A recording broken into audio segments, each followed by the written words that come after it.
a esta comisión unida de forma de comité mientras lleguen los demás senadores. Ha sido un tema difícil de poder lograr que todos los honorables senadores que forman parte de las diferentes comisiones se puedan sumar a esta comisión unida de tres comisiones. Entonces, pero como comité podemos iniciar, secretaria, y agradecer a los invitados también, obviamente, su participación. Secretaria, partimos escuchando a los invitados antes, y cuando lleguen los senadores me avisa para que demos inicio formal a la comisión. Muy bien. En primer lugar tenemos a la gobernadora de la región de Coquimbo, señora Cris Naranjo,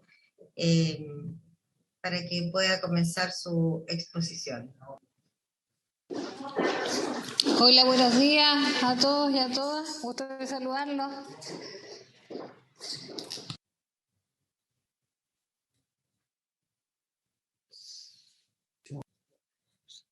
El micrófono, gobernadora.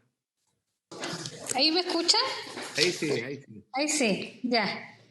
Qué bueno. No sé si iban a hacer alguna introducción antes. Jimena. No, la verdad que la comisión está citada para conocer la opinión de los invitados respecto al proyecto que introduce modificaciones y prorroga la vigencia de la ley 18.450 que aprueba normas para el fomento de la inversión privada en obras de riego y drenaje. Para ese efecto, entonces, se ha invitado a la gobernadora de Coquimbo, señora Cris Naranjo, para que nos dé su opinión. ¿Está sin audio, gobernadora? Sí. Bueno, gusto de saludarlos a todos y a todos los senadores que hoy nos acogen en esta propuesta de prórroga de la ley 18.450. Bueno, yo contarles que nosotros como región de Coquimbo en este momento estamos viviendo un tiempo bastante crítico por el tema hídrico, por la crisis hídrica. Hace aproximadamente un mes también declaré emergencia climática, que si bien la visión global que hoy día tenemos es bastante inestable las condiciones que tenemos en nuestro ambiente, y esta crisis hídrica está bastante condicionada sobre este factor climático, ¿no? En sí, esta ley, si bien el Estado a través de esta ley confiere a la CNR, sea el organismo ejecutor de medidas de intervención y mitigación para estudios, construcción y rehabilitación de obras de riego y de drenaje, creemos que el fondo basal, digamos, que tienen que pagar los pequeños agricultores para las intervenciones que hoy día se siguen realizando a través de este organismo, no llega a los actores que hoy día están siendo más afectados por la crisis hídrica. Los pequeños productores, si bien la bonificación es del 90%, las condiciones son tan críticas que no son capaces de solventar este presupuesto, que sea por lo básico que fuese, ¿no? En el contexto actual, como les mencionaba antes, de crisis climática y de crisis hídrica, no cumple, creemos, en estos tiempos con las necesidades que hoy día son urgentes. Como GORE, hoy en nuestra planificación nos proyectamos hacia un desarrollo sustentable en la región de Coquimbo y ecológica. La desertificación se ha ampliado en la zona de Limarí, de Choapa y del Elqui. Tenemos pequeños agricultores y crianceros muy afectados por esta crisis. También sectores de localidades apartadas sin acceso al agua para el consumo humano, y está siendo zonas muy críticas en este momento. Sabemos que sin agua no hay vida, y la permanencia de los pueblos que conforman la región de Coquimbo se pone en riesgo. Con nuestros equipos técnicos creemos en una planificación en esta área regional que nos permita estructurar de mejor forma el equilibrio del uso del recurso para permanecer en el tiempo. en estos pueblos que hoy en día la emigración también ha sido un factor lamentable en nuestra región. Este trabajo de la CNR nos parece insuficiente en este momento. Solo llega a cierto sector del desarrollo agrícola, en donde el mediano y el pequeño agricultor no es cubierto y muy rara vez se contempla de la forma eficiente que necesitamos en este momento. Debemos transformarnos hacia una agricultura sustentable, creemos. Debemos cambiar nuestro modelo de producción. Una agricultura sustentable, orgánica, que nos permite reestructurar los sistemas agrícolas que tanto han dañado los suelos, que capturan el CO2, que hoy día es un factor fundamental que está causando también el cambio climático, ¿no? Los suelos vivos son los principales como aspiradoras que capturan el CO2 del aire, ¿no? Y en este mismo momento llegamos a un nivel de erosión de nuestros suelos que no nos permiten realizar esta acción, ¿ya? Nosotros necesitamos 60 centímetros de suelo vivo para capturar el CO2 necesario y poder regular un poco el calentamiento global, desde 60 a 1 metro de suelo vivo. Y hoy día en la región de Coquimbo en muy pocas zonas los tenemos. Mantienen niveles de humedad adecuados para la sustentabilidad del entorno. Implementar medidas de mitigación contemplando los pequeños agricultores, un mercado regional incrementado y un potencial mercado internacional en esta línea de la sustentabilidad y agroecología regenerativa que los mercados de Europa hoy día solicitan. Necesitamos transformarnos e implementar medidas y modelos de cuidado y manejo hídrico territorial que permita, por ejemplo, infiltrar las napas. Los modelos que hoy se han realizado desde la CNR, en cierta forma, la intubación de canales nos ha provocado un impacto en algunos casos positivo, en unos casos negativos, en donde la flora y fauna se ha reducido porque no infiltran a las napas. Los modelos tenemos que cambiarnos, el diseño de los proyectos.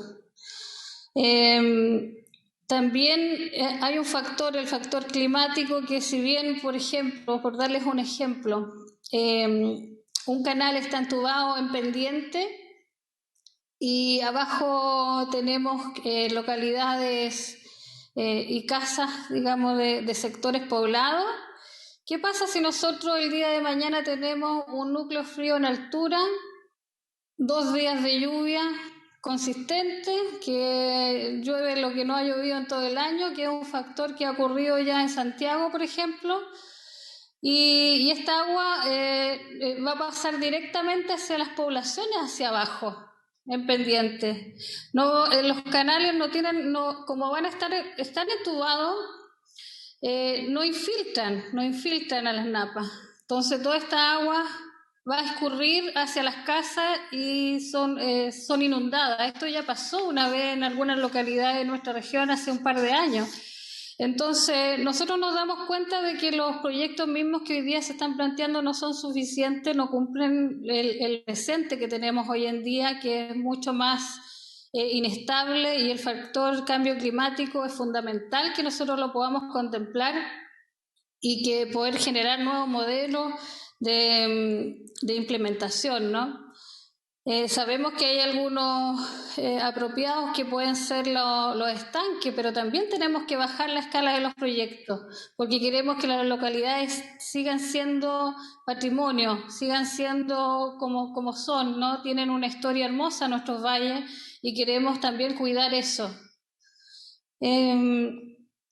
También, bueno, modelos que pueden ser ejecutados de mejor forma también, quizás por otros organismos, ONG o fundaciones que tienen conocimiento de este enfoque futuro. No necesitamos más estudios. Tenemos como gobierno regional una cantidad de estudios increíble, de FIC, de todo, ya tenemos muy analizada toda la región. Nosotros necesitamos hoy día la acción inmediata y con nuevos modelos funcionales y esta ley, digamos, no cumple con esto. Esta ley está obsoleta en este momento. Necesitamos que nuestro entorno y que nuestra gente no emigre de nuestros valles. Necesitamos cambiar los procesos productivos dañinos, como les contaba antes, como el monocultivo. Debemos trabajar con nuestra gente en lo que viene, que no será fácil y en donde esta ley obsoleta no contribuirá para ello. No podemos firmar este proyecto que nos entrampa 12 años más y nos da la flexibilidad para nosotros poder intervenir de buena forma en nuestra región. Sí, estamos avanzando en la descentralización y nosotros estamos pagando esta asignación, digamos, a la CNR, que hoy día son más de 3.000 millones que le estamos asignando a la CNR y que nosotros podríamos invertir perfectamente en otros modelos de intervención que son mucho más útiles para nuestros pequeños agricultores que hoy día son los más afectados en nuestra región. Bueno, necesitamos nuevos organismos que trabajen de la mano con el gobierno. Nosotros somos, como les contaba, quienes financiamos estas obras y que necesitamos trabajar en conjunto también con nuestros territorios. Entonces, yo creo que el impacto que hoy en día tiene esta legislación, lamentablemente, la pequeña agricultura familiar campesina tiene mucho que decir en ello y en el lado negativo, ¿no? Lamentablemente no llega hacia ellos la ayuda y hoy día estamos viviendo momentos muy difíciles al respecto. Eso, Presidenta. Muchas gracias. Muchas gracias, gobernadora. Jimena, llegaron los demás senadores, ¿no es cierto? Así es, señor presidente, tenemos quórum ahora. Entonces damos por iniciada de manera oficial esta comisión unida de Medio Ambiente, Recursos Hídricos y Agricultura para estudiar la prórroga a la ley 18.450. ¿Usted tiene una cuenta también o no? Sí, señor presidente, tenemos la correspondencia de la honorable senadora señora Carmen Gloria Aravena, en la que hace presente su preocupación por no poder asistir a las comisiones unidas de Agricultura, Medio Ambiente y Recursos Hídricos vinculados a la ley 14.068 del boletín 14.068-1, dado que el horario que se ha definido los miércoles a las 12 horas coincide con su participación en la Comisión de Obras Públicas.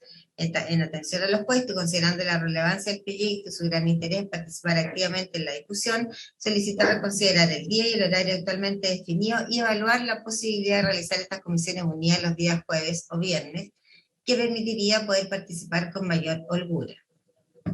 Y después tenemos una comunicación de la Sociedad de Ecología de Chile, en la que junto a diferentes organizaciones de sociedades científicas y centros de investigación, manifiestan su opinión y recomendaciones en relación al boletín 11.696-12, que modifica la ley 19.300 para que los proyectos de desarrollo y explotación forestal ingresen al sistema de evaluación de impacto ambiental.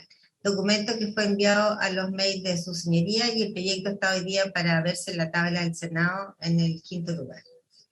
Eso es en cuanto a materia de cuentas, su presidente. Bueno, referente a la carta de la senadora Aravena, un tema bien complejo porque buscamos la mejor hora y creo que llegamos a este día miércoles 12 del día para poder lograr tener a la mayor cantidad de senadores de las diferentes comisiones. Entonces va a ser difícil que vamos a hacer un cambio. Pero sigamos con nuestros invitados, secretaria. Muy bien, a continuación, en representación de la Asociación Gremial Agrícola Central de Talca, el presidente señor Luis Urrutia y el vicepresidente y director del Comité de Recursos Hídricos, señor Fernando Medina. Bueno, le damos la palabra a nuestros amigos de acá del Maule, que conocen mucho el tema que estamos tratando el día de hoy. Buenos días, señor presidente. Justo por su intermedio saludar a todos quienes acompañan.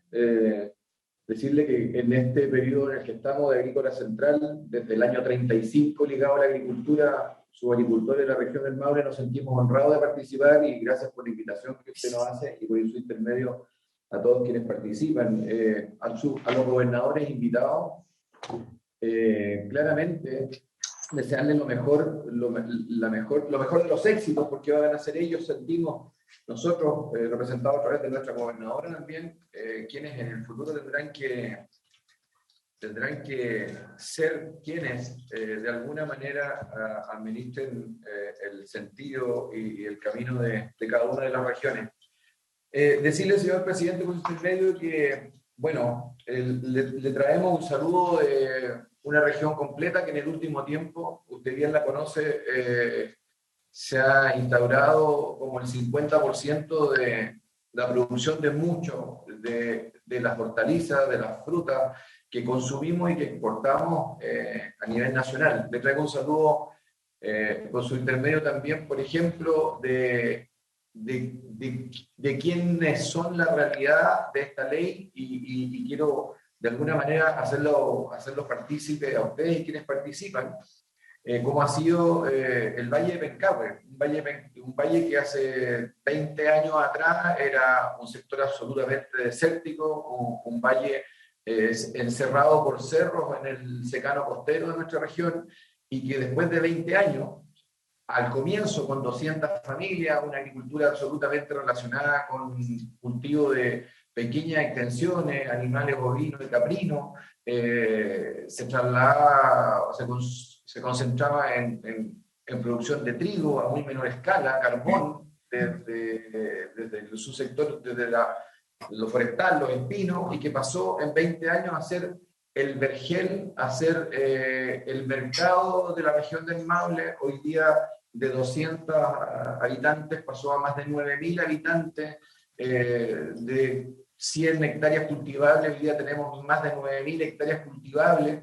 Por lo tanto, sentimos que queríamos representar en el Valle de Pencahue hoy día, con quien tenemos la responsabilidad y estamos empeñados en que se solucione el problema de ese abastecimiento de la arteria que ha llevado agua por más de 20 años a este Valle de Pencahue, representar en este proyecto a esta ley que efectivamente cuando es aplicada con razonamiento, se ocupa lógica, pero principalmente el sentido del presidente, funciona. Hoy día, como le contaba, un poco tomándome de las palabras de la señora gobernadora, efectivamente esta ley, si bien es cierto, tiene que, y por eso estamos aquí, tenemos que participar de sus modificaciones. Esta ley, la 18.450, en el Valle de Pencahue sí ha logrado, porque de estas 9.000 hectáreas, el 80% sí son pequeños agricultores. El 80% de estas 9.000 hectáreas sí están en manos de agricultores que están bajo las 12 hectáreas.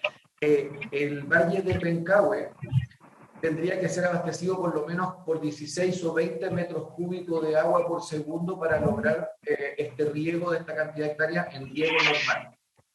Con esta ley, la eficiencia de esta ley y la incorporación de eficiencia en el riego, estos pequeños agricultores riegan principalmente hortalizas, riegan frutales, con solo 8 metros cúbicos en los últimos 20 años. O sea, sí el ahorro, sí la incorporación de tecnología en el riego ha provocado y ha demostrado en este Valle de Pencahue que sí, cuando somos eficientes, cuando ocupamos el sentido común, cuando los proyectos se llevan a cabo con conciencia y con responsabilidad social, sí funcionan.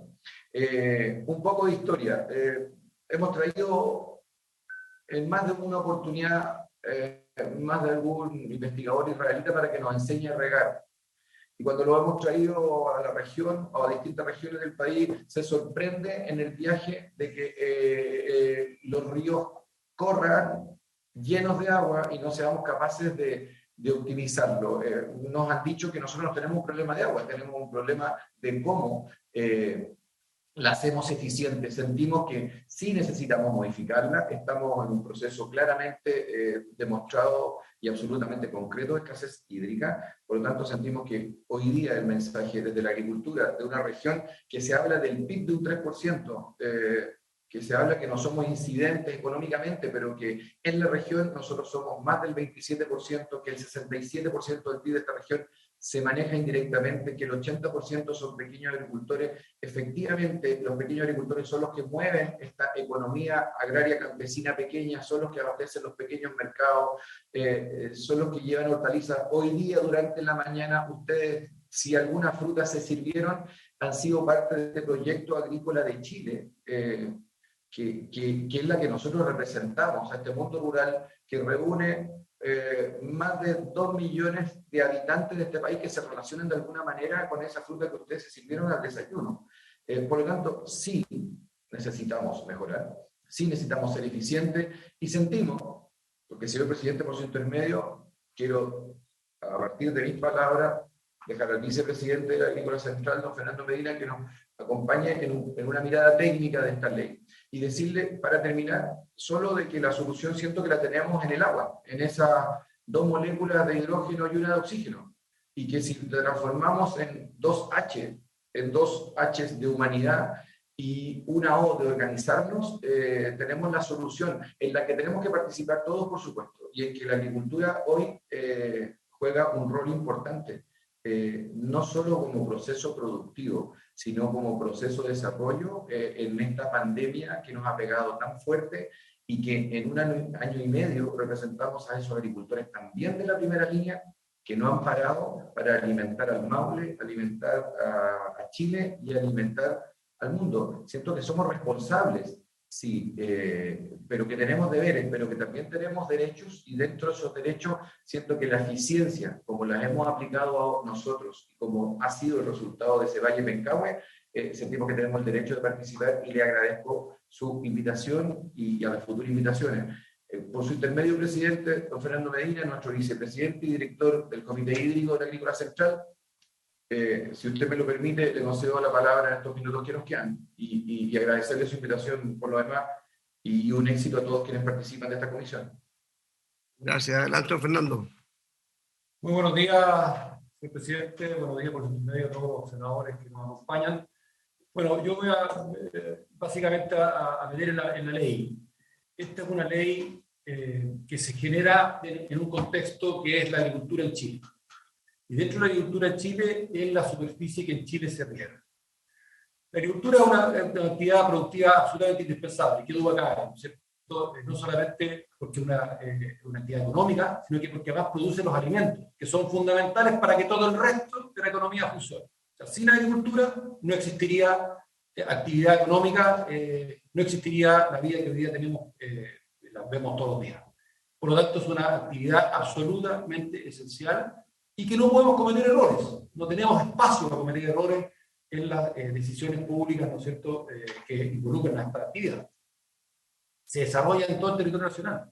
Es la única actividad que es parte de todo el territorio, desde Arica a Punta Arenas, de norte a sur, de este a oeste, en todas partes hay agricultura.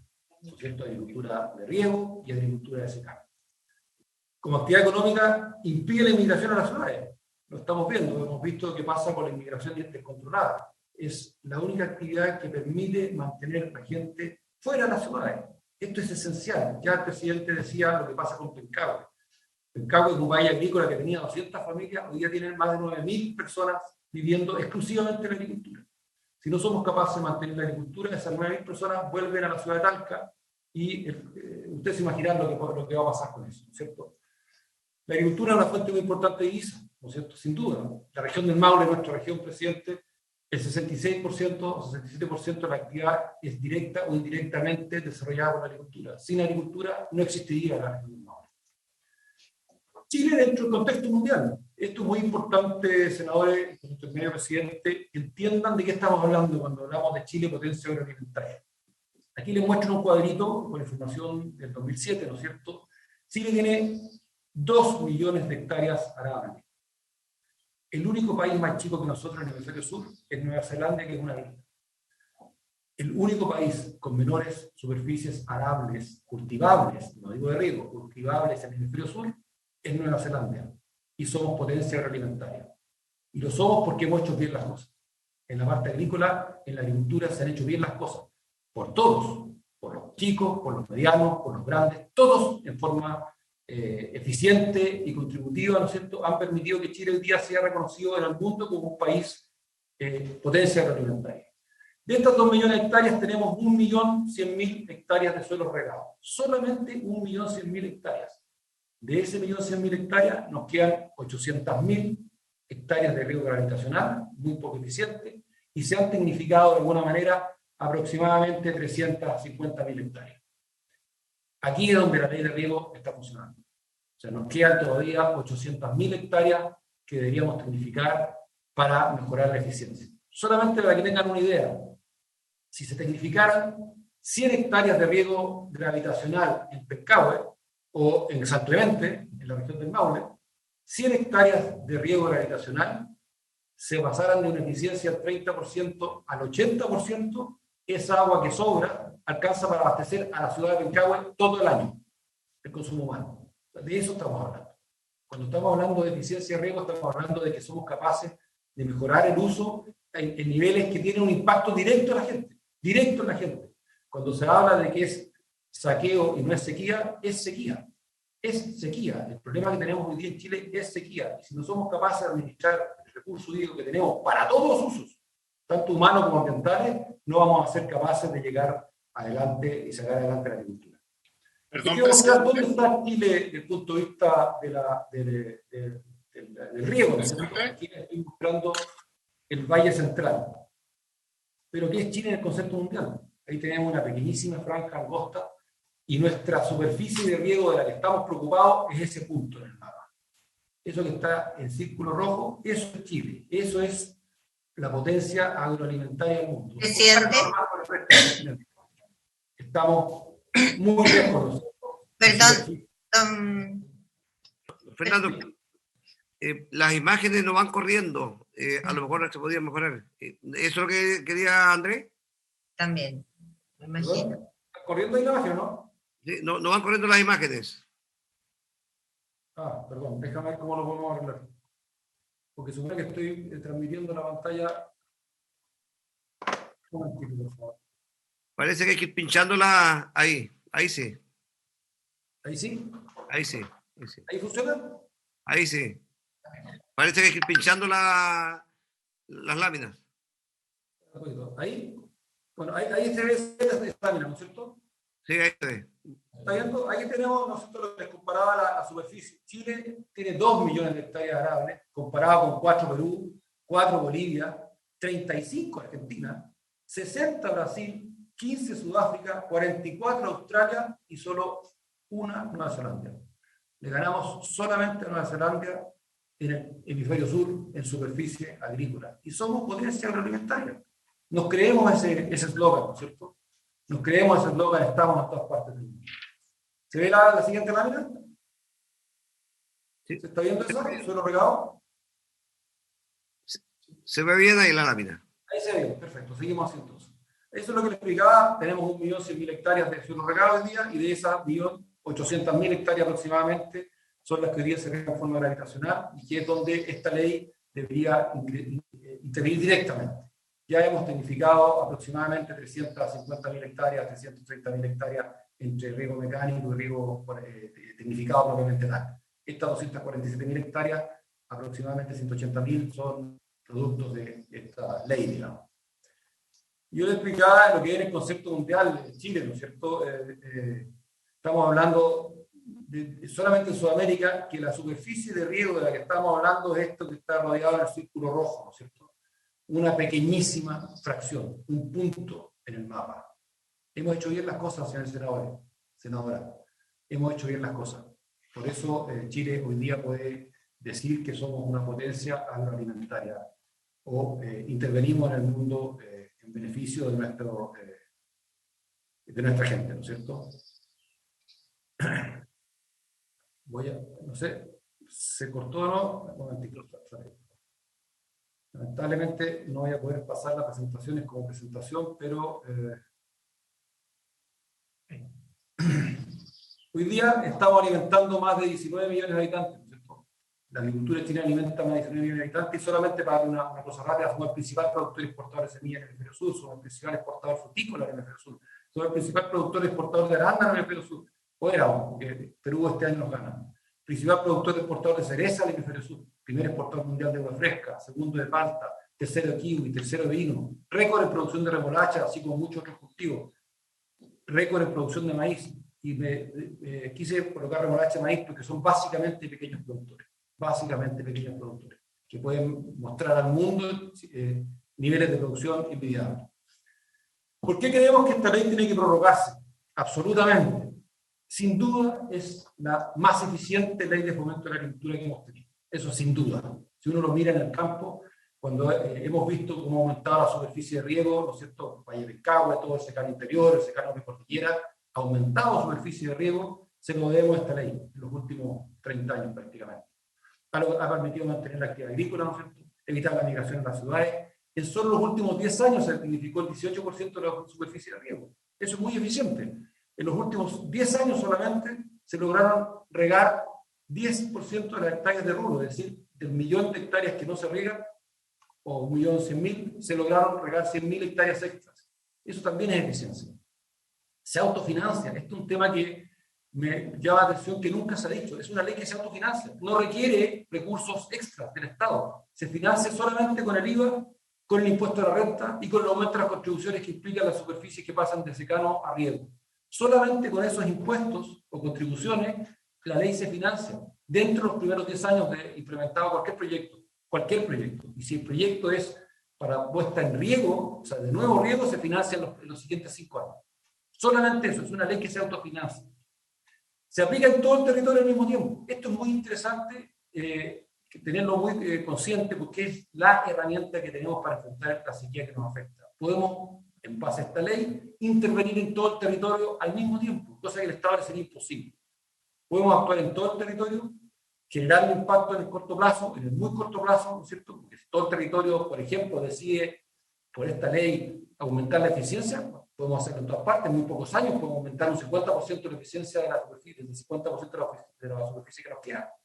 No existe otra herramienta en el Estado que permita este apalancamiento público-privado. No existe de este nivel de intervención. Por lo tanto, es una ley que no solamente debe prorrogarse, debería ser una ley estable. Permite su aplicación en forma dirigida respecto a las palabras de la gobernadora. No hay ningún problema. Esta ley se ha aplicado en forma dirigida por tamaño productor, por zona geográfica, ¿no es cierto? El secano interior, el secano costero, el valle central, por tipo de obra, beneficiando principalmente, por ejemplo, puesta en riego, o eficiencia, o construcción de obras civiles, o construcción de embalse. Por todo lo anterior que hemos dicho, ¿no es cierto? Es la mejor y más eficiente herramienta que el Estado tiene para enfrentar la sequía, permitiendo el ahorro, construyendo embalses, mejorando la distribución e infiltración de las aguas de riego, generando trabajo, riqueza, impuestos, y permitiendo que todos los agricultores puedan seguir viviendo en sus campos, sin tener que emigrar a las ciudades con el impacto que ya conocemos en las ciudades, ¿no es cierto? Lo estamos viendo en el último tiempo.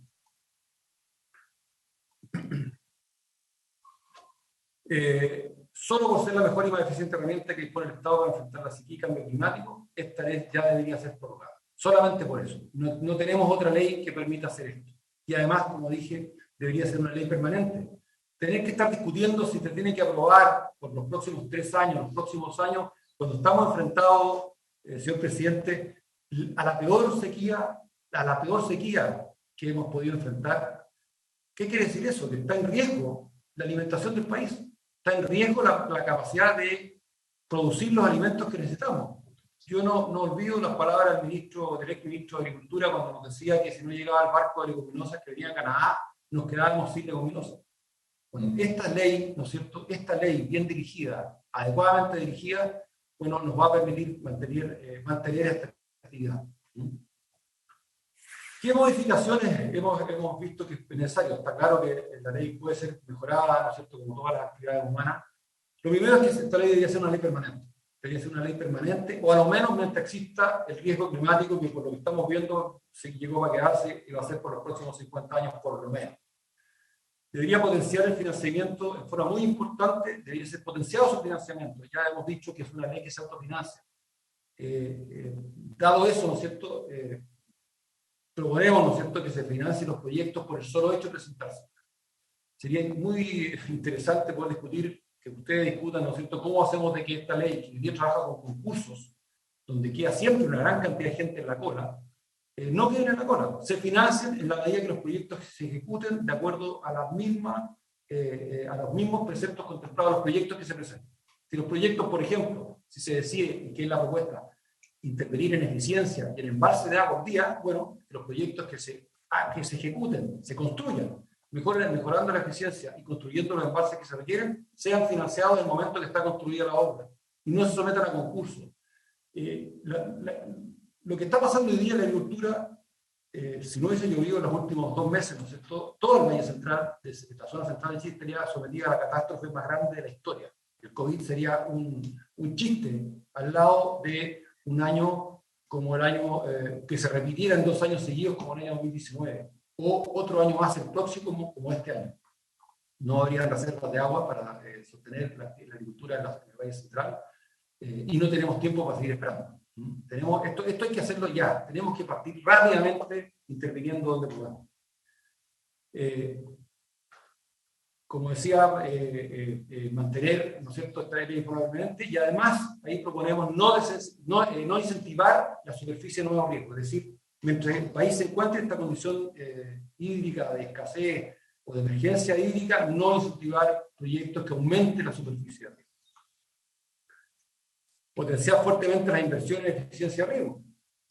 Ahí proponemos que si se invierte, si se decide solamente en eficiencia, que esos derechos de aprovechamiento que se ahorren se dejen libremente escurrir por los canales de los cuales se captan, por los ríos que se captan, por supuesto. No vayan a superficie de nuevo riego, pero más encima se dejen escurrir.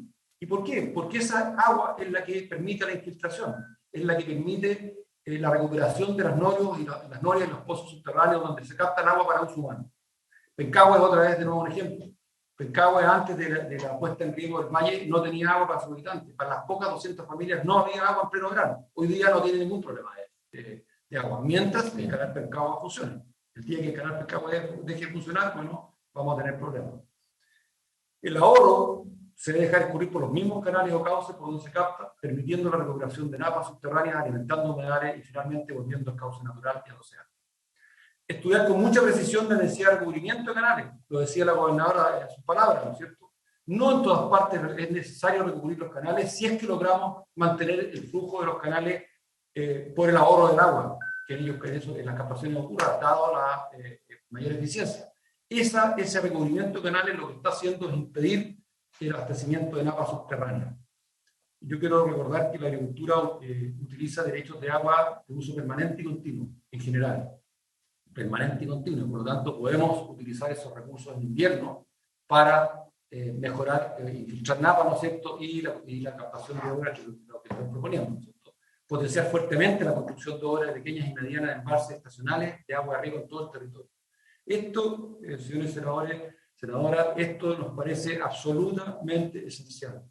Mientras el Estado logre resolver el problema y construir la obra que sea, ya sea grandes embalses, mega embalses o plantas desaladoras o la solución apropiada, no tenemos tiempo que más para esperar, ¿no es cierto? Y deberíamos captar y embalsar la mayor cantidad de agua que sea posible durante el invierno, que es una fracción del agua que corre por los ríos. Estamos hablando de una pequeñísima fracción del agua que corre por los ríos que podemos captar en pequeñas obras de embalses estacionales. Eso quiere decir captando agua durante el invierno por los mismos cauces por los cuales regamos, ¿no es cierto?, o por las mismas horas por las que se capta el agua, poder embalsar esta agua en pequeñas obras de embalse que van a permitir suplir el déficit del verano. Yo quiero insistir en esto, estamos hablando de pequeñísimas fracciones de agua del total del agua que escurre por los ríos. El agua por los ríos no se pierde, ¿no es cierto?, alimenta las pesquerías, alimenta el océano con la nutrición que corresponde a los minerales y otros elementos. Por lo tanto, esa agua tiene que seguir escurriendo. Lo que estamos diciendo es que se capte una pequeñísima fracción de esa agua. Esto va a decir, para los que han podido leer la historia de este país, el Valle Central de Chile es una estepa, la estepa de acá hacia acá, es decir, la estepa del Espinal. El Valle Central de Chile, cuando llegaron los españoles y cuando nos habitaron nuestros habitantes originarios, ¿no es cierto?, era un valle seco. solamente los humedales eran los cursos de los ríos. Hoy día lo que estamos viendo es una cosa completamente distinta.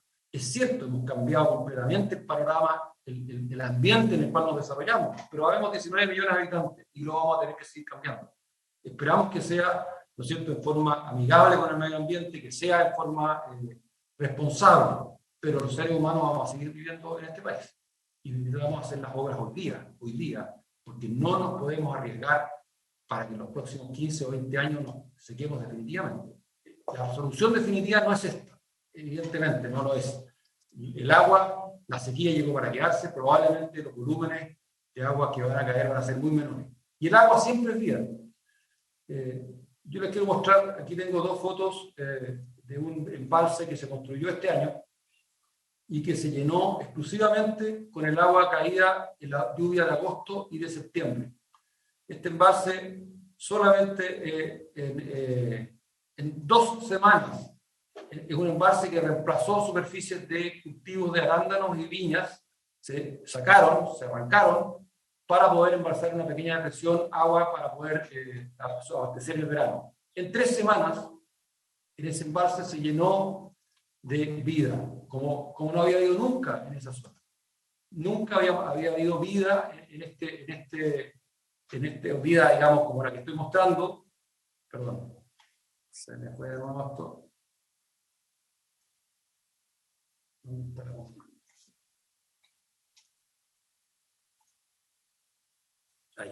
Ahí estoy de nuevo. Si ven la foto, esto que estoy mostrando es lo que había, antes no había esta vida marina y hoy día tenemos cisnes, patos, coipos, como no habíamos visto nunca. En 4 semanas, desde la última lluvia hasta el día de hoy, hay cisnes anidando, cisnes de cuello negro, donde nunca lo había habido. Estamos hablando de un embalse en el secano interior de Curento. Ahí no había cisnes, nunca los hubo. Hoy día tenemos 15 cisnes, esto lo estoy viendo yo todos los días, 15 cisnes y mucha vida en ese lugar. O sea, el agua es vida siempre, independientemente cómo obremos con ella, siempre que seamos responsables. Finalmente, y esto es muy importante, señores senadores, senadoras, finalmente es muy urgente revisar aquellas limitaciones a la construcción y financiamiento de obras en el contexto de la sequía. Yo entiendo que existen limitaciones que son obvias, que hay que tener cuidado cuando se trata de inversiones que hace el Estado, o dinero que el Estado pida. Eliminar desde ya los límites de 50.000 o 250.000 UF según sea el caso. O sea, hoy día, dada la condición de sequía que tenemos y extrema sequía, tenemos que ser capaces de construir las obras que sean necesarias, técnicas, ambientalmente adecuadas y muy bien estudiadas, que no sea el monto que se deba incurrir en ella la limitante. Tenemos que actuar ahora ya. Eliminar el requisito de la declaración de impacto ambiental para obras de embalse pequeñas y medianas. Bueno, este es un tema muy controversial, ¿no es cierto? Con la relación que tenemos muy amigable con las organizaciones ambientales, este es un tema que lo hemos debatido mucho. Efectivamente, existen razones desde el punto de vista ambiental como para pedir una declaración de impacto ambiental. Pero cuando uno mira qué significa el mapa, un embalse de 50.000 metros cúbicos, o de 600.000 metros cúbicos, o de 1,5 millones de metros cúbicos, es un punto. Senador, por su intermedio, señor presidente, un embalse de 1,5 millones de metros cúbicos para regar en forma gravitacional de baja eficiencia, 150 hectáreas. Si regamos con la mayor eficiencia posible, podemos llegar a las 450 hectáreas. Y estamos hablando de un embalse de 1,5 millones de metros cúbicos, que parece una cifra muy grande. Es un punto en el mapa, no son más de 20 o 30 hectáreas de superficie según la topografía del terreno. Una declaración de impacto ambiental para una construcción como esa puede llegar a costar lo mismo que cuesta el embalse hoy día, la construcción de un embalse. Y hay que pagarla por adelantado, antes de poderse presentar, porque son requisitos previos a la postulación a la ley de riego y drenaje. Por lo tanto, a un agricultor cualquiera pedirle una declaración de impacto ambiental, un estudio de declaración de impacto ambiental para un embalse de 100.000 metros cúbicos, lo hace desistir del proyecto. No tiene cómo pagar anticipadamente a todo evento un estudio de este tipo. Eliminar la necesidad de visto bueno del MIDESO, el Ministerio de Desarrollo Social. Eso absolutamente nunca se ha negado, nos parece un trámite innecesario. Revisar la pertinencia del artículo 294 del Código de Agua en este tipo de obras. Estamos hablando de embalses pequeños y medianos. 50.000 metros cúbicos, que es la limitante hoy día para la construcción, nos parece absolutamente absolutamente factible ser corregida o revisada. Hasta 1,5 millones de metros cúbicos, cuando la altura del muro es una altura razonable. Si es que aguas abajo no hay problema, podríamos acelerar el trámite que nos obliga el Código de Agua en su artículo 294. Eliminar el límite del financiamiento según el tamaño del agricultor. Este es un tema bien controvertido, ¿no es cierto? En los proyectos que se están estudiando aparecen limitaciones o segregaciones según el tamaño.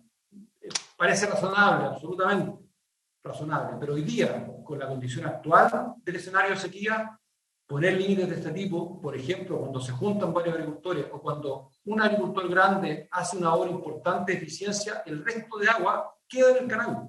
Esto es una cosa muy importante, yo no estoy seguro si se entiende claramente. Cuando un agricultor, cualquiera que sea el tamaño, ahorra agua, el agua que se ahorra no se la lleva para su casa. Esa agua permanece en el cauce natural o permanece en el canal y permite que el resto del canal, aguas abajo de la obra, siga fluyendo. De nuevo el ejemplo del canal Pencahue. El canal Pencahue necesita 8 metros cúbicos de agua por segundo para funcionar. Si lleva 3 metros cúbicos de agua, no funciona. Aunque el canal lleve 3 metros cúbicos de agua, no alcanza a escurrir el agua hasta el último agricultor. Y ese último agricultor, por mucho que quisiera, no la va a recibir. Por lo tanto, si un agricultor antes hace ahorro, y ese ahorro, obviamente, como no lo está ocupando, permanece en el canal, va a beneficiar al que sigue aguas abajo. Y estamos hablando de mucha gente.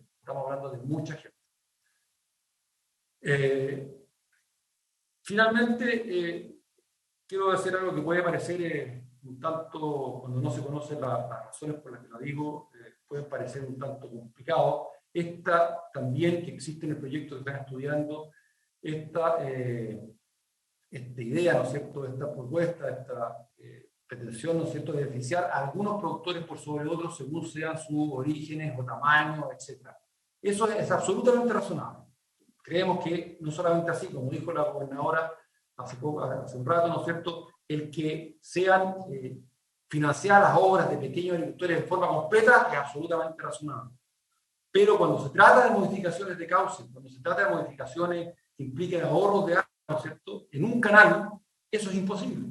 Cuando un agricultor A, B o C, cualquiera que sea su tamaño, va a tener que tener una situación distinta en su captación de agua del resto del canal, obliga a modificar el canal completo, a modificar las obras físicas, las obras civiles del canal completo, lo que lo hace absolutamente inviable. No sé si me explico. Si un agricultor en el kilómetro 100 del canal Maule Norte se restringe el canal completo y a ese agricultor, por su condición específica, absolutamente justificable, se dice que no se le puede restringir el agua o se le debe cambiar su condición, es imposible de realizar porque hay que modificar el canal completo aguas atrás. Es decir, 100 kilómetros de canal en este ejemplo. Y eso es imposible. Físicamente, económicamente, no se puede hacer.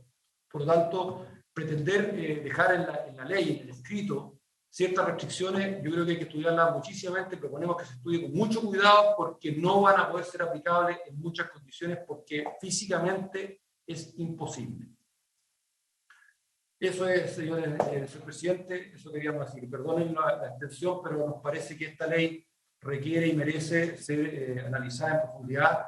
Insistimos, esta es sin duda, la mejor ley de fomento de la agricultura que ha habido en el país en los últimos 30 años. Y más, si vemos el concepto completo, que ha permitido hacer cosas como lo que se ve en esa foto, ¿no es cierto?, campos que son absolutamente secanos, que nunca se regaron, hoy día se rieguen en forma eficiente, utilizando entre 3 y 5.000 metros cúbicos de agua por hectárea, o sea, a nivel mundial, y que permite mantener un río funcionando, permite escurrir el agua cuando en condiciones antiguas habría sido imposible. Muchas gracias. Muchas gracias, Fernando, y a la Agrícola Central también, Martín Urrutia. Seguimos con la presentación de secretaria para después que vengan las consultas. Muy bien, a continuación, el presidente de la Agrupación Nacional de Empleados Fiscales, señor José Pérez. Presidente, si me permite, quiero hacer un alcance que el gobernador de Valparaíso, don Rodrigo Mundaca, él puede estar desde las 1:30 hasta las 13:45 solamente. Entonces, solicitar por su intermedio que don José Pérez pueda terminar su posición a las 1:30. Perfecto. Tiene la palabra José Pérez, entonces. Gracias, presidente, senador Juan Castro Prieto. Saludar también a la secretaria de la Comisión, señora Jimena del Mar, y a todos los integrantes, senadoras y senadores. Es una oportunidad nuevamente para nuestra Agrupación Nacional de Empleados Fiscales, la ANEF, estar acá en este espacio. Me acompañan y vamos a compartir los tiempos, presidente, también por su intermedio, los dirigentes sindicales de la Asociación de Funcionarios y Funcionarias de la Comisión Nacional de Riego, la compañera Diana Guajardo, de la zona de Gualmapo y en Temuco, Iván Pizarro y José Vial. Entonces, me permito, reiterar los agradecimientos. Nosotros tenemos dos focos puestos y queremos aportar este debate, porque relevamos primero que la ley de riego es importante, como una declaración pública también desde el punto de vista político y social que nos corresponde en esta mirada amplia que tenemos de la Confederación. Por un lado, esta formulación inicial del proyecto de ley, dejó fuera a la propia Comisión Nacional de Riego, se hizo externamente y sin participación de algo que es esencial para nosotros, de quienes tienen la experiencia, la experticia, las y los funcionarios de carrera. Más allá de la condición contractual, echamos de menos aquello. Por eso estamos acá también, esperamos poner la atención en las exposiciones que va a hacer nuestro compañero Iván Pizarro más adelante, presidente. También echamos de menos en el segundo punto que nada dice con respecto al desarrollo laboral que implica la importancia de lo que hoy día tenemos a la vista, que hemos acuñado también en el sector público, el trabajo decente. No hay un desarrollo de planta en la Comisión Nacional de Riego que esté asociada y vinculada también a esta tremenda importancia de una ley que hoy día requiere también nuestro país. Y ahí echamos de menos que nos invitó a la Asociación de Funcionarios, menos a la ANEF también, por lo tanto se hizo espalda. Y lo que se releva en este proyecto, claro, pretende introducir modificaciones al aparato público, en especial a la dirección ejecutiva, ¿cierto?, o secretaría, y a la nueva división de fomento de riego. Pero insisto, no hay, digamos, presupuesto y reconocimiento de mayores derechos laborales para las y los funcionarios de esta institución, la cual abarca también otros organismos que nosotros hemos representado en nuestra oportunidad, como la Dirección General de Agua, la propia Comisión y la Secretaría Ejecutiva, entre otras. Por eso, presidente, para nosotros es importante esta modificación y esta, prórroga hasta 2033, el año 2033. Queremos, y solo voy a mencionar los titulares que van a abordar mis compañeros, Iván y yo señalaba anteriormente, no corrige estas brechas, las perpetúa. Y queremos que también hay que poner el ojo y el énfasis en que nada señala con sustituir esta estratificación, tampoco fortalece la pequeña agricultura. Y tampoco incluye el diálogo con esta mirada medio ambiente, es tangencial, pero no es profunda para los tiempos que hoy día estamos viviendo frente a esta crisis climática. Ni hablar de la transparencia, que para nosotros es fundamental, presidente, cuando hablamos de transparencia, colaboración y, por supuesto, participación. Lo mismo también, y va a ser la presentación aquí con más profundidad nuestro compañero Iván, las consultorías. Cómo han concentrado también un poder que para nuestro entender es demasiado y nada en relación a la experiencia que tienen las y los funcionarios públicos. Y, por supuesto, anula también el diálogo social con nuestra organización sindical. Presidente y senadores, por su intermedio, nosotros estamos disponibles como Confederación de participar activamente en este proceso de debate parlamentario. Creemos que es fundamental y estratégico para el servicio público, concentrado en la Comisión Nacional de Riego. Y estamos a contar en este momento, disponible para también que ustedes nos escuchen y participar activamente. Y lo quiero subrayar, presidente, porque entendemos que hay una mesa de asesores y esa mesa de asesores permitiría sin duda para nosotros tener una oportunidad de aportar.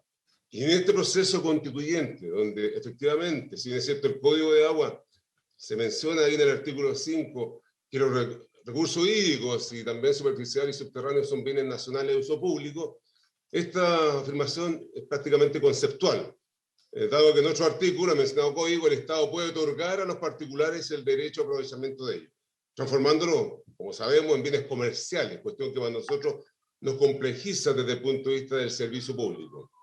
Y que resulta incompatible también, por supuesto, con la definición de bien nacional de uso público. Por eso, presidente, nosotros estamos en este compromiso donde el acceso al agua potable y la importancia de su saneamiento es un derecho humano fundamental. Y esperamos que eso se recoja hoy día en el debate constituyente. Porque hoy día hasta ahora lo que hemos visto es que la asignación de este recurso está determinado en gran parte por el mercado, donde los mecanismos regulatorios y de supervisión que pueden aplicar el Estado son más bien limitado. Y muy bien lo saben nuestras compañeras y compañeros de la Comisión Nacional de Riego.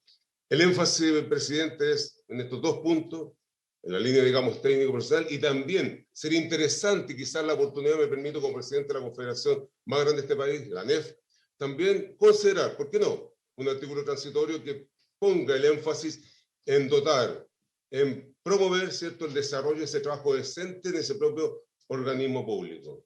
Y por último, presidente, poner el énfasis también en lo que dice el propio Programa de Desarrollo para las Naciones Unidas, cuando las causas básicas de la actual crisis del agua, y sin duda del saneamiento, radican en la pobreza, las desigualdades y la disparidad de las relaciones de poder, agravadas por los retos sociales y ambientales, como la urbanización, el cambio climático, la creciente contaminación y pérdida de los recursos hídricos. Y solo para finalizar, tenemos hoy día hay un movimiento en el territorio, ahí en la zona de la Araucanía, principalmente por una comunidad mapuche, en Pirifuquén, donde están movilizados hoy, ayer, estos días, contra un megaproyecto de regadío, donde nuevamente aparece y favorece a los grandes propietarios en desmedro de la agricultura mapuche y de los pequeños agricultores. Además, las construcciones, como conocemos, estas bocas de tomas que se conocen de agua, se ubican e inundan los propios sitios ceremoniales ancestrales de esta comunidad. Nosotros también eso lo queremos evitar, y por eso es que hacemos el énfasis y los minutos a continuación va a exponer nuestro compañero sindicalista en nombre de la Asociación Nacional de Funcionarios de la Comisión Nacional de Riego, Iván Pizarro. Gracias por su atención y aquí estaremos también respaldando, por supuesto, la importancia de fortalecer este espacio tan importante para las y los trabajadores y, por supuesto, para una gran ciudadanía que está esperando y mirando también este debate parlamentario. Gracias, presidente. Iván Pizarro, si me permite, presidente. Muchas gracias, presidente. Voy a compartir pantalla.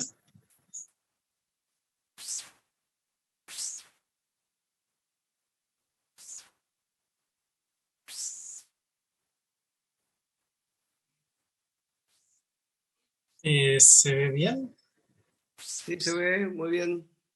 Muchas gracias. Bueno, muy buenas tardes a todos y todas. Y recibo nuestro saludo, senador Juan Castro, presidente de las Comisiones Unidas, y por su intermedio, un afectuoso saludo a las senadoras y senadores presentes en esta sesión.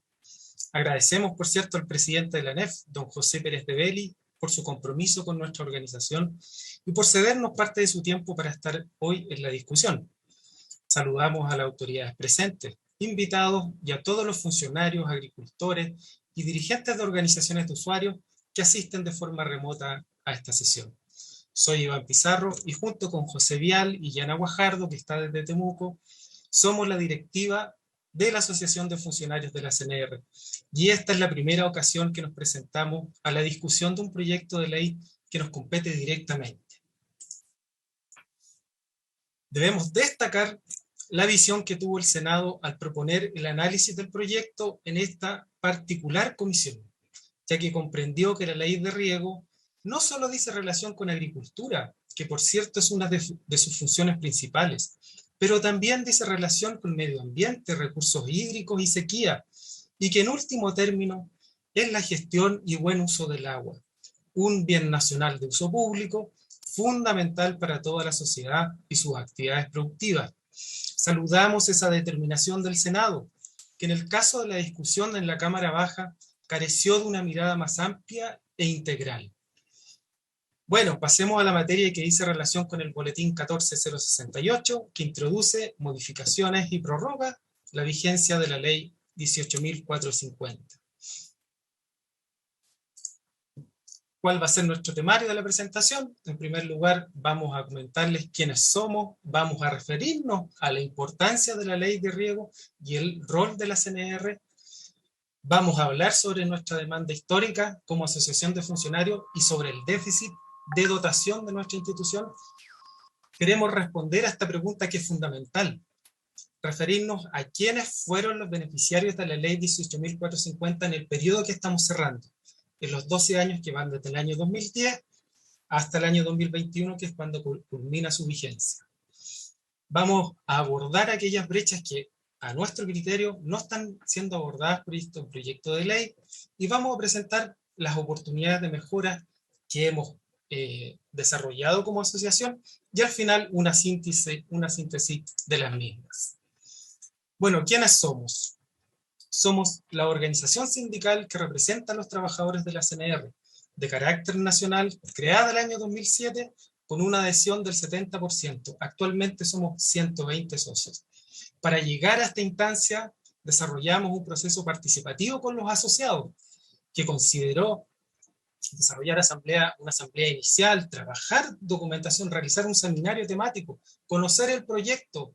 Nosotros conocimos el proyecto cuando ya estaba en discusión en la Cámara. Y finalmente, trabajar con información de la evaluación que realizó la DIPRES en el año 2019 y otros reportes y una base de datos de información que solicitamos oportunamente por transparencia. Nos presentamos con una mirada propositiva a la discusión del proyecto y por haber carecido de instancias de participación, tanto en la formulación y en el objeto mismo del proyecto. Por eso es que nosotros hablamos de una doble exclusión. El proyecto de ley que se apruebe en el Congreso tendrá incidencia en la CNR en los próximos 12 años, considerando además que el proceso constituyente tendrá efectos en la función e instrumentos públicos. Ahí está nuestra preocupación. Y por cierto, y no menor, que recibimos el mandato en votación unánime de nuestra Asamblea para abordar los aspectos gremiales y también aquellos aspectos técnicos que no podemos volver a repetir.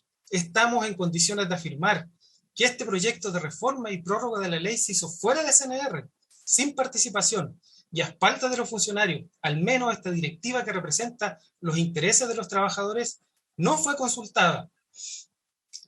A continuación haremos referencia a la importancia de la ley de riego y el rol de la CNR.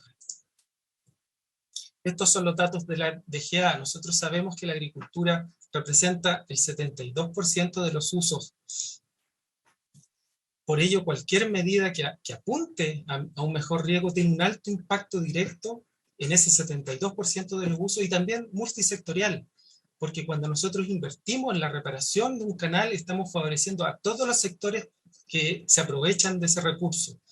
El agua es uno de los 3 temas de mayor interés ciudadano expresados en la Convención Constitucional, y su adecuada gestión es fundamental para mitigar los efectos del cambio climático. El desarrollo, el éxito de la agricultura actual no se explica sin la presencia de la ley de riego. De los 150.000 millones que ha puesto el Estado para fomentar el riego, la CNR está administrando el 90% este año 2021. Y la CNR tiene un importante rol planificador en materia de riego y que a consecuencia de un modelo de Estado subsidiario e instrumentos enfocados exclusivamente en la demanda, se ha debilitado y prácticamente no se ejerce. En dicho sentido, es preciso destacar los proyectos integrales de riego, los llamados PIR, desarrollados por la CNR en su primera etapa, que permitieron con una mirada estratégica a largo plazo y de cuenca, planificar una gestión integrada del riego. Parte de esa labor se sigue realizando actualmente en la División de Estudios.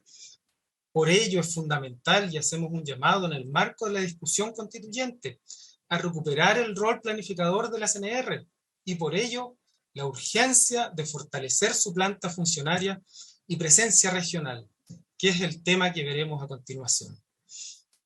Vamos a presentar entonces nuestra demanda histórica, la que representa todas las antiguas directivas que han pasado por esta asociación de funcionarios. Y básicamente es contar con una planta funcionaria renovada, que reconozca el compromiso de los trabajadores y garantice estabilidad y la regionalización de la CNR. ¿Qué es lo que tenemos actualmente? La planta funcionaria es una planta funcionaria arcaica, data del año 75, que es cuando se crea la comisión. Se compone de 25 cargos, 18 de ellos actualmente están vacantes y no se ajusta además a nuestra realidad actual. La CNR es un organismo centralizado y la ley orgánica no reconoce las oficinas regionales.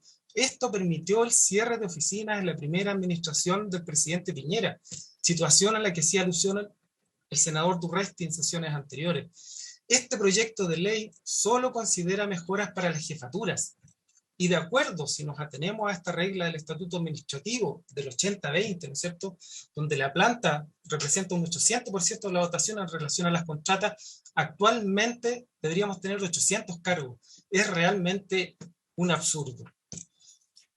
Por su parte, el mensaje, ¿no es cierto?, cómo se presenta este proyecto de ley, ¿no es cierto?, se afirma que los fondos de la ley de riego se han triplicado. De 35.000 millones hemos pasado a 120.000 millones. El 2010 partimos con 35.000, estamos culminando con los 120.000 millones. ¿Y qué pasó con la dotación? Bueno, partimos con 132, estamos terminando con 170 funcionarios. No más de 40, ni siquiera llegamos a 40 funcionarios para dar cuenta de ese incremento presupuestario. En la misma proporción, la CNR debería tener 400 funcionarios. El costo de esto lo hemos pagado los y los trabajadores. Y producto de esta crisis, no se ha reemplazado a colegas que se han retirado. Ya llevamos 5 funcionarios que se han ido y que, créanme, una institución tan chica como nosotros genera un efecto. Y no ha habido nueva contratación en 2 años. La planta se ha contraído, agudizando la sobrecarga, el maltrato, acoso y falta de proyección. No tenemos movilidad. Este tema se lo hemos planteado en innumerables oportunidades al secretario ejecutivo y a su jefatura, pero no nos han querido escuchar. Estamos funcionando al límite, somos una olla a presión. ¿Cuál es la oportunidad de mejora que nosotros proponemos? ¿Cuál es nuestra propuesta? Acompañar y patrocinar un proyecto de adecuación de la planta funcionaria, pasando de 25 a 136 cargos, considerando los cupos a nivel central y regiones. ¿Por qué hablamos de 136 cargos? Que es la relación del 80-20 respecto a nuestra dotación. Incremento urgente de la dotación, ahora al menos 220 funcionarios. Si consideramos los funcionarios CNR y aquellos que están contratados a través de los convenios BORES, Seremía, Energía, que están en una situación muy precaria y que realizan funciones propias de la institución, ya estamos con esos 220 funcionarios. Y por último, ¿no es cierto?, en septiembre nosotros celebramos nuestro aniversario, cumplimos 46 años, la ley de riego este año también cumple 36 años siendo administrada por la CNR. Creemos que tenemos la madurez suficiente para recuperar estas funciones traspasadas. Básicamente la inspección técnica de obras que se realiza desde la DOH, que año a año nosotros les transferimos recursos a ellos, y el seguimiento, que es fundamental, que lo realizaba el SAC y entendemos que fue externalizado, precarizando aún más la función pública.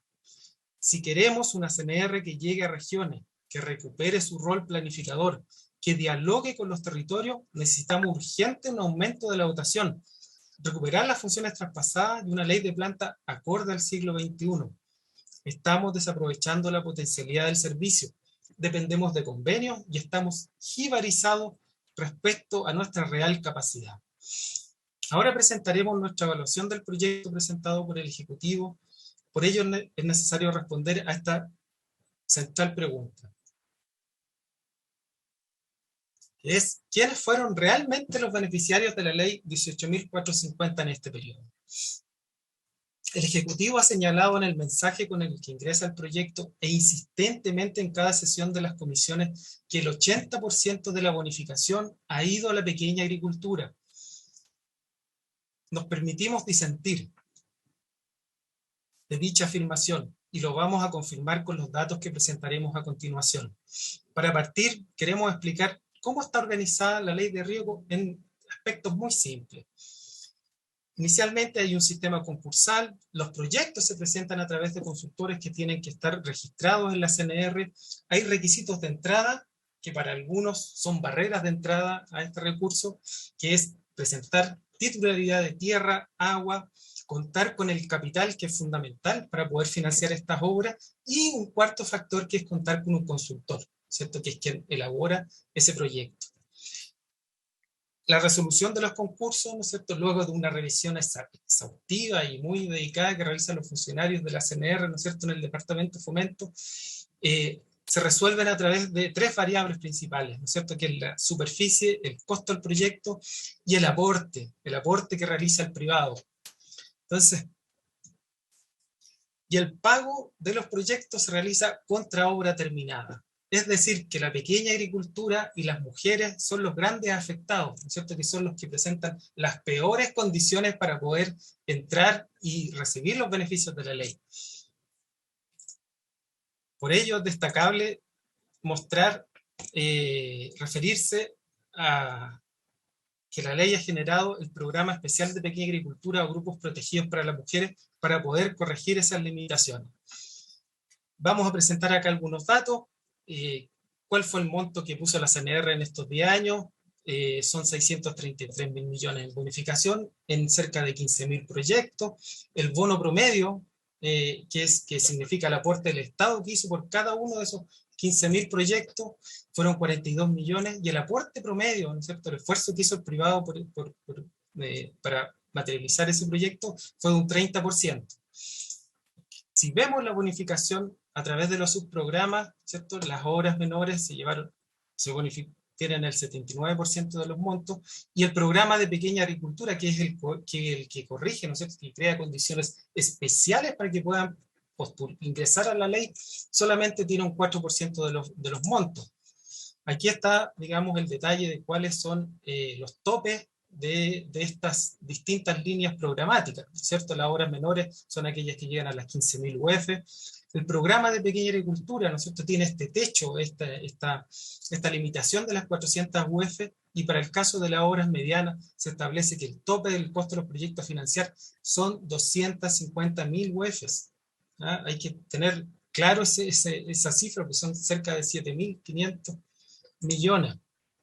Si vemos la bonificación por tipo de obra, verificamos que las obras civiles se llevaron un 62% de las bonificaciones. Y las obras civiles en particular se ejecutan en su gran mayoría por las organizaciones de usuarios de agua, y son todas de carácter asociativa, y por ello es imposible determinar el tamaño de sus beneficiarios. Si vemos la bonificación por tipo de beneficiarios, bueno, aquí están las dos principales deudas que tenemos como institución, ¿cierto? Es cómo corregimos, cómo logramos que las mujeres puedan captar más recursos, y cómo además consideramos nuestros pueblos originarios, que actualmente están invisibilizados en los datos. No tenemos certeza de cómo hemos llegado a ese sector. Y por último, ¿no es cierto?, de acuerdo a los estratos que tiene definido la ley, para el caso, lo único que destaca acá que el pequeño productor INDAP, ¿no es cierto?, se ha llevado un 8%. Queremos destacar con esta cifra el efecto corrector que tiene el programa de pequeña agricultura, que con ese bajo monto, el 4% de todos los recursos que se han puesto en estos 10 años, significa un 2% para el pequeño productor INDAP, y agrega además un 1% en el caso de las personas naturales. Si nosotros aislamos de esta relación a las organizaciones de usuarios, las empresas y sociedades representan el 65% del destino de la bonificación de la ley de riego. Acá, a continuación, vamos a analizar algunos datos vistos por estos tipos de estratos. Entonces, lo que vemos acá es un ranking de las organizaciones de usuarios por los proyectos bonificados. Y acá lo que, digamos, es lo que vemos acá, que es imposible discriminar quién es grande o quién es chico, porque son obras asociativas. Y además, si nos fijamos en esta columna, prácticamente todo este listado que representa a quienes más bonos han recibido están clasificados como organizaciones de pequeños usuarios. Y en algunos casos están clasificados en los dos estratos. Y para el caso de las personas naturales y jurídicas por número de proyectos bonificados, tenemos el mismo ranking, ¿no es cierto?, que ya sabemos que encabeza Conchitoro. ¿Y qué es lo que evidenciamos acá? Que hay varios beneficiarios de la ley que están considerados en los tres estratos. Entonces, lo que nos hace imposible discriminar, dado que si seguimos utilizando el criterio en base a hectáreas ponderadas, no vamos a saber a quién estamos llegando con esta política pública.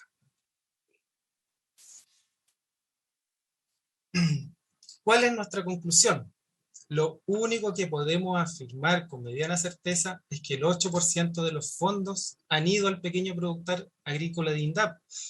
Por ello planteamos que el problema es el criterio que se está utilizando para discriminar, que no cumple su objetivo y da pie a concluir e interpretar de forma errónea los resultados de una política pública. Pasemos ahora a conocer las brechas que a nuestro criterio no están siendo abordadas en el proyecto de ley presentado por el Ejecutivo. Esta reforma no corrige las principales brechas de la ley de riego. Es más, de acuerdo a nuestras conclusiones, las profundiza y perpetúa. Por eso es importante escuchar la opinión de los trabajadores, que es lo que veremos a continuación. Primera brecha, no plantea mejoras para los funcionarios, solo para las jefaturas. No fortalece el programa de pequeña agricultura. El problema de financiamiento se profundiza con la propuesta de pagos parciales. Mantiene la estratificación en base a hectáreas ponderadas y además relativiza la definición de pequeño productor agrícola. No se hace cargo de las externalidades negativas ambientales. No hay medidas para evitar la concentración de consultoras. No introduce cambios en la bonificación y el costo máximo de los proyectos. La ley 2, obras medianas, no se justifica y no ha generado los efectos esperados. Y por último, acá presentamos una de las principales conclusiones que tuvo esta evaluación que realizó la DIPRES a través de un panel de expertos en el año 2019, que declara que no hay una justificación clara de los fallos de mercado que el programa pretende resolver y que justifiquen la entrega de un subsidio a la inversión privada en obras de riego y drenaje, o al menos para un subsidio en los porcentajes actualmente entregados. Cabe destacar que para el caso de la Ley 2, las obras multipropósito no se han ejecutado por la baja del precio en la energía y además no ha cumplido con la promesa de desincentivar la presentación de proyectos por etapas. Y las organizaciones solo lo han visto como una oportunidad más para recibir recursos del Estado.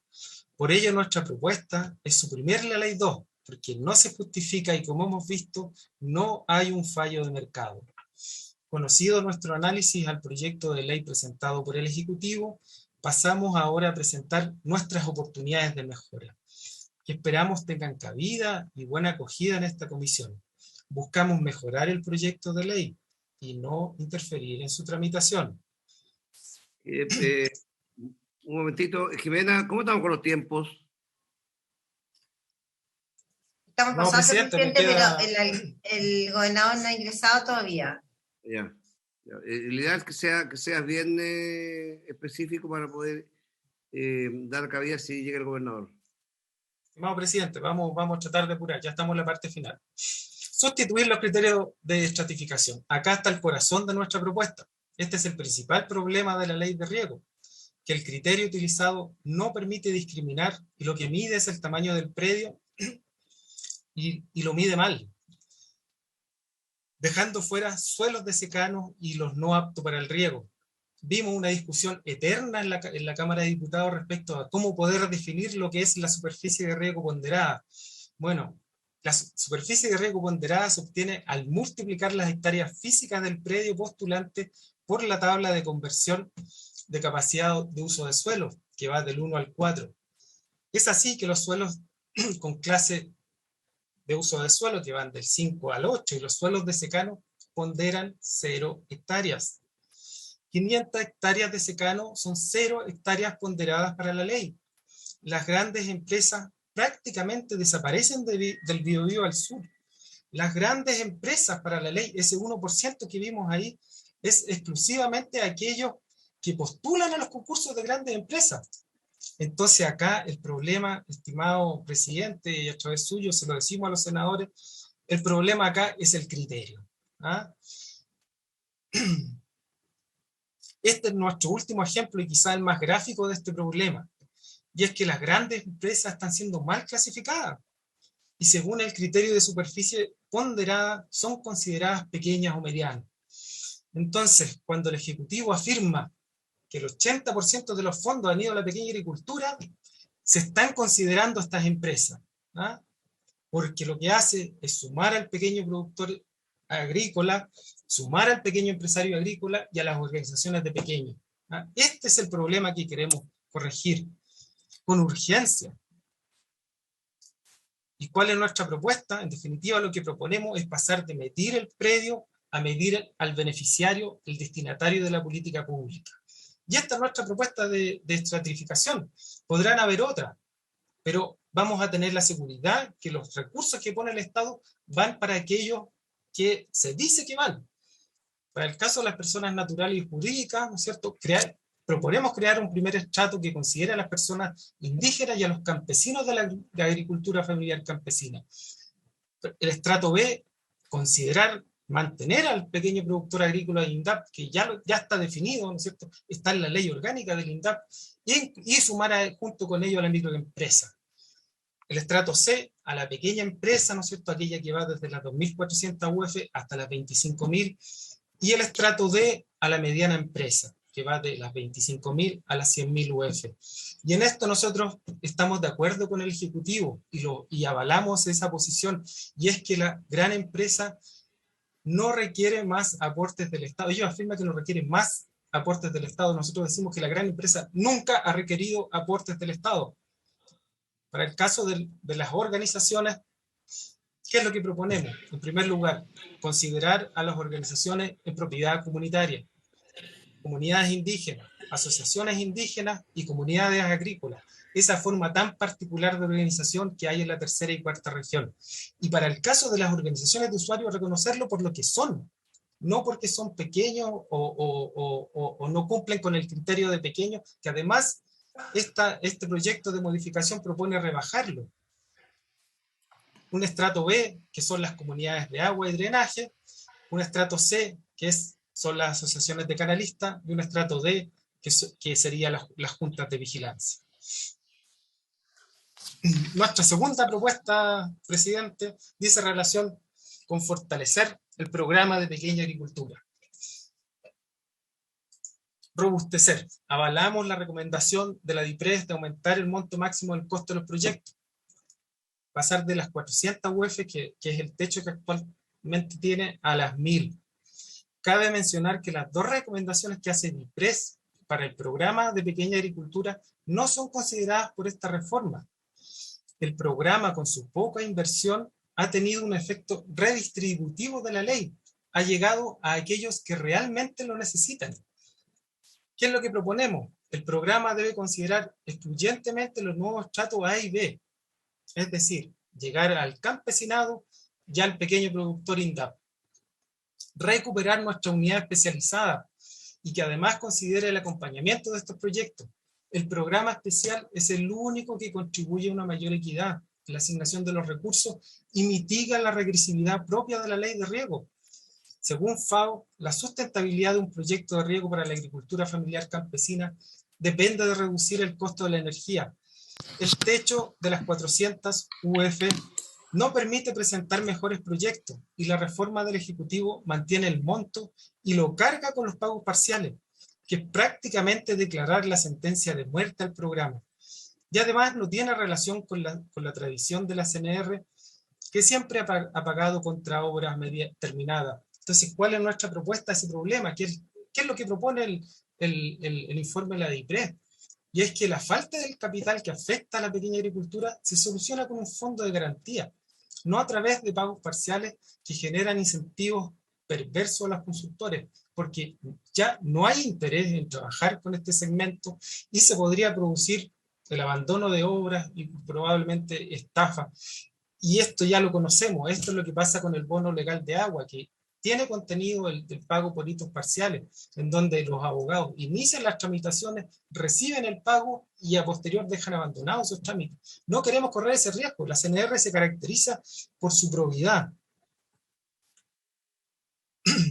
Y al aumentar, y por el contrario, al aumentar el costo total del proyecto a bonificar, se generan incentivos virtuosos para los consultores, ya que obtienen un mayor retorno y podrían presentar proyectos más sustentables. ¿Qué es lo que proponemos? En definitiva, que a lo menos un 35% de los fondos anuales estén destinados a la pequeña agricultura. Si uno revisa el calendario de concurso actual para el año 2021, la CNR ha puesto en ese programa solamente un 5%. Y nuestra tercera propuesta, presidente, tiene relación con ajustar, ¿no es cierto?, y modificar los costos máximos de los proyectos y los topes de bonificación. En este caso, digamos, de acuerdo a nuestra propuesta, ¿no es cierto?, que es modificar los estratos con los cuales estamos dimensionándolo a los agricultores, porque ¿qué es lo que verificamos acá? Que efectivamente el único estrato que se adecua al monto que la ley tiene para bonificar es el caso del pequeño productor agrícola, ¿no es cierto? Proponemos mantener eso, y aquí es donde confirmamos además nuestra propuesta de que para el caso de los pequeños y empresarios y la categoría gran empresario no tenemos claro a quién estamos llegando, porque sus porcentajes de aporte están muy por sobre a lo que la ley establece. Y para el caso del programa de pequeña agricultura, como ya lo dijimos también se ajusta a su tope máximo. Como este techo es una camisa de fuerza para este programa, por eso nosotros proponemos llevarlo a las 1000 UF y tiene su sustento.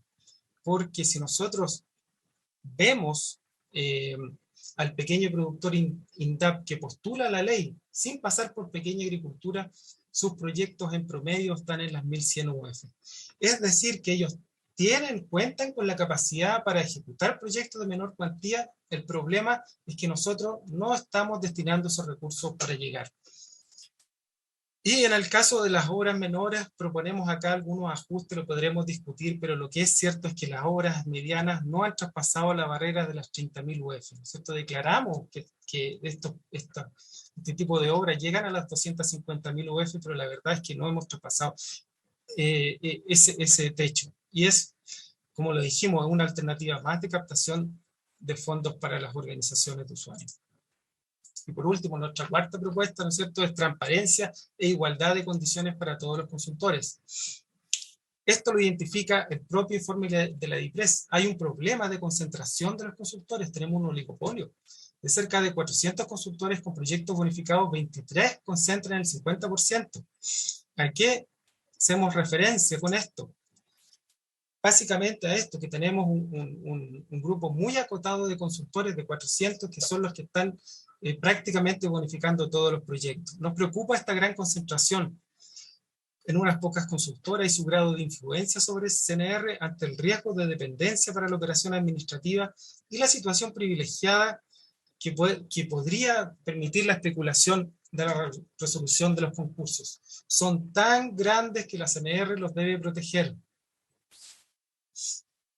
Y para el caso del tema ambiental, ¿no es cierto? Acá el principal instrumento, ¿qué es lo que decimos? Que el principal instrumento de riesgo debe considerar la evaluación de las externalidades negativas de los proyectos. No hay actividad económica que no genere un impacto en el medio ambiente. Tenemos que tenerlo en consideración.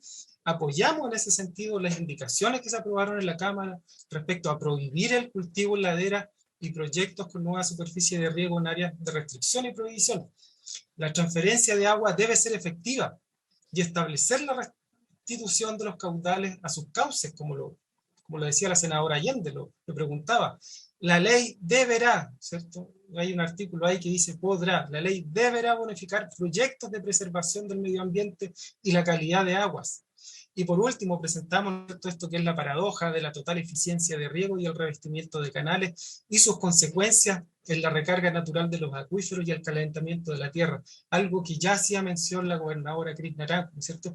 Tenemos cómo logramos equilibrar adecuadamente la actividad productiva agrícola, que es fundamental, y los impactos que podemos estar generando en el medio ambiente. Y con esto, digamos, terminamos que es la síntesis de todas nuestras propuestas. Coincidimos en la necesidad de prorrogar y modificar la ley de riego. La ley de riego es un instrumento potentísimo, fundamental para adecuarnos al cambio climático. Lo que se requiere es suprimir los problemas que hay y principalmente tomado de la mano de un rol planificador.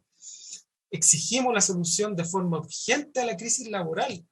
La ley de planta y aumento de dotación el momento es ahora, sin sustituir el criterio de estratificación de hectáreas ponderadas. Todo se mantiene igual. La pequeña agricultura debe ser el centro de la política pública. Y junto con el Ejecutivo decimos no más bonos a las grandes empresas.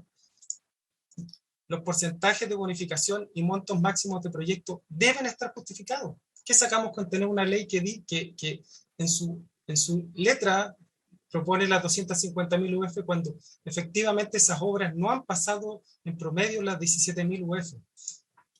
Y el oligopolio de los constructores debe ser enfrentado.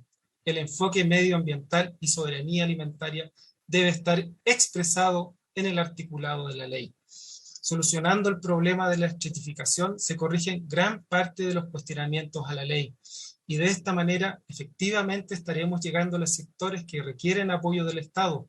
Los grandes ya no requieren y nunca han requerido el apoyo estatal. El 2% que sigue reservado, ¿no es cierto?, explica lo de Conchitoro. No debemos repetir ese error. Le hacemos el llamado a los senadores aquí presentes a apoyar nuestra demanda gremial en la discusión del presupuesto 2022 para recuperar nuestro rol planificador y garantizar la regionalización de la CNR. Se requiere aumentar la dotación en condiciones dignas, no a través de convenios en condiciones precarias. Y por último, requerir al Ejecutivo que presente una propuesta de adecuación de la planta funcionaria y que se discuta junto a este proyecto de ley. Es un artículo. Si las mejoras para la jefatura están incluidas, ¿por qué la de los trabajadores no? Se lo dijimos, don Federico, el momento es ahora.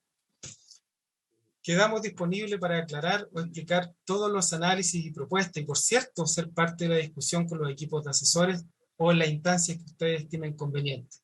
Muchas gracias por la atención. Iván, bueno, hay varios temas que seguramente vamos a revisar de vuestra presentación. Hay otros temas que creo que nosotros no nos debemos meter, que es el tema laboral. Aquí lo importante es ver cómo somos capaces de que este proyecto se prorrogue, yo creo que por el bien de la agricultura. Nos gustaría que fuese una ley permanente, pero ese es otro tema que ahí estamos en esa discusión.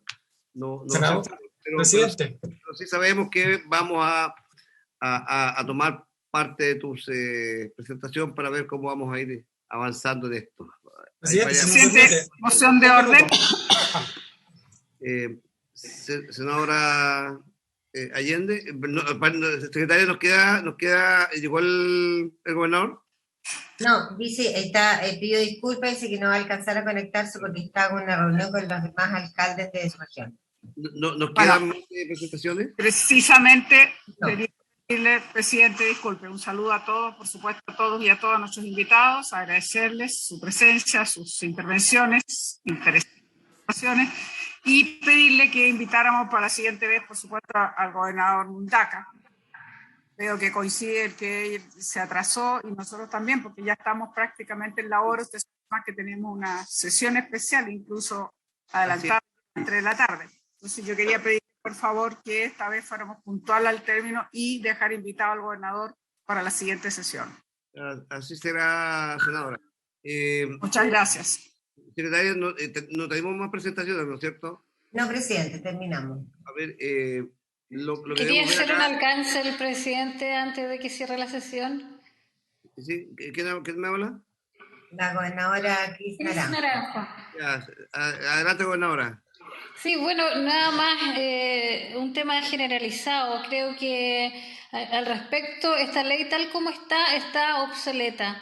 Creo que es importante que no se prorrogue a 12 años y que esté, digamos, si bien se pudiera ejecutar una ley, tiene que ser con modificaciones acorde a nuestros tiempos, acorde al cambio climático y la crisis hídrica que hoy en día estamos viviendo en nuestra región de Coquimbo principalmente, y que ha sido muy agudo y muy fuerte para nuestra familia de productores también y de pequeños productores principalmente. También se debe anular, digamos, la incorporación de las grandes empresas en estas legislaciones.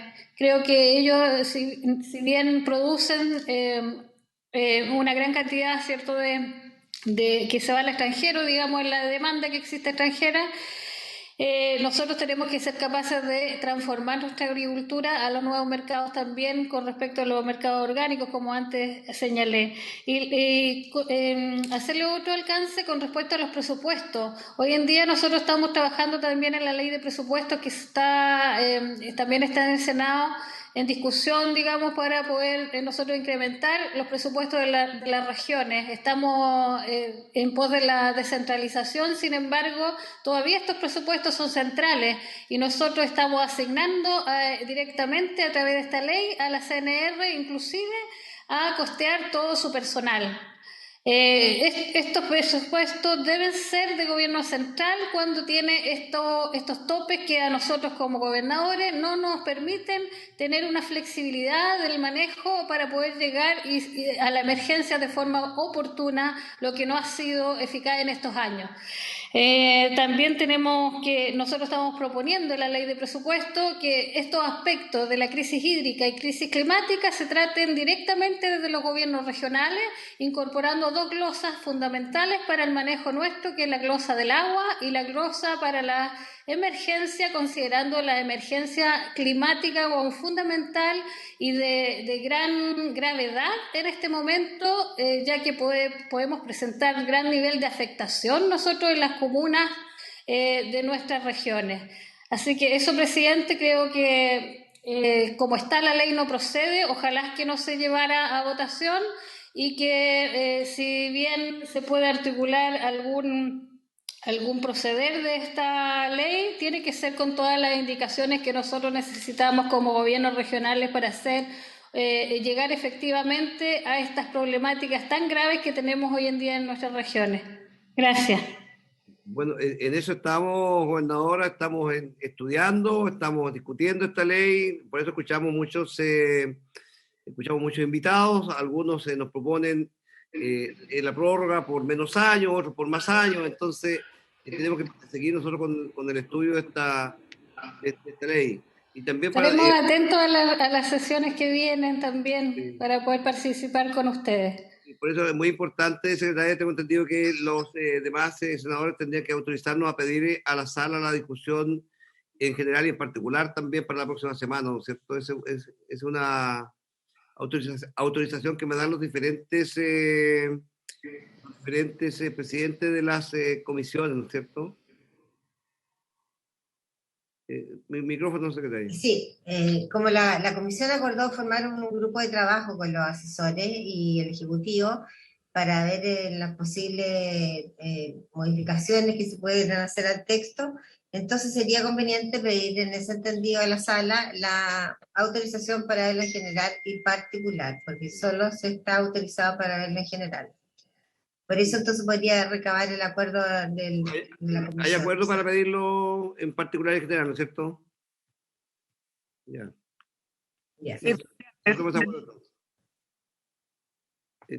Ya, estamos de acuerdo entonces con el senador Durana. De acuerdo. Además, perdón, presidente. Sí, senador Elizalde. Sí, además, eso permite saber cómo va a quedar el proyecto. Por tanto, la votación en general no es a ciegas, por decirlo de alguna manera. Así que yo prefiero que se tramite de esa manera. Perfecto. Estoy de acuerdo, además que justamente hicimos un trabajo con los asesores, presidente, acuérdese, de generar una mesa para ir concordando, digamos, algunos criterios, y me parece bien. Sin duda. Entonces, la próxima semana vamos a pedir este acuerdo a la sala para que nos autoricen a trabajar en particular y en general. Bueno, yo no sé si algún senador más quiere hacer uso de la palabra porque estamos ya en hora y como decía el senador, estamos en la hora, presidente. Tenemos sala muy temprano. Presidente, disculpe, muy breve, acá de la DEF.